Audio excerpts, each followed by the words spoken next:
আমি চেয়ারম্যান মোহাম্মদ লিয়াকত আলী, ৪ নং মহিনন্দ ইউনিয়ন পরিষদ। বর্তমান সময়ে মাদক জিরো টলারেন্সে আনার জন্য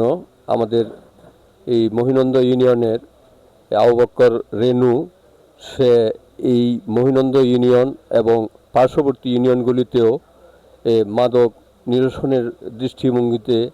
তার যথেষ্ট আবেগ দিয়েই এই সমাজে কাজ করে যাচ্ছে এবং তার এই বিভিন্ন উঠান বৈঠক পরিচালিত হচ্ছে এবং সেই উঠান বৈঠকের সুফল আমরা দেখতে পাচ্ছি এবং সেই সুফলগুলি এখন যারা মাদকে আসক্ত ছিল তারা এখন নিজেকে অসহায়ত্ব ভেবে নিজেকে নিয়ন্ত্রণ করে মাদক নিরোধনের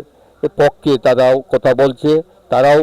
স্বীকারোক্তিতে আসছে যে আমরা অতীতে যে ভুল করেছি আমরা আর যেন ভুল না করি, এই সমাজের কাছে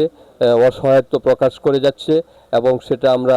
ইতিমধ্যে লক্ষ্য করতে পারছি যে ইউনিয়নের অনেক এলাকায়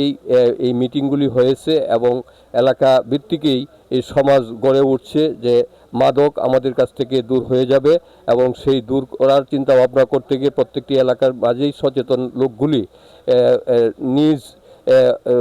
ইচ্ছাই তারা সেই আবেগটুকু প্রকাশ করে মাদক বিরোধী আন্দোলনের যে স্লোগানটা সেটা এই মহিনন্দ ইউনিয়নে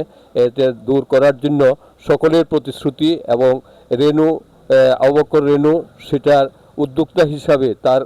কার্যকলাপগুলি লক্ষ্য করলে সমাজের সকল স্তরের মানুষ তাহাকে আনন্দে এবং তাকে উৎসাহিত করতেছে যেন আমরা আগামী দিন, আজকের শিশু আগামী দিনের ভবিষ্যৎ হিসাবে বাংলাদেশকে গড়ে তোলার লক্ষ্যে তার কাজের জন্য প্রশংসিত।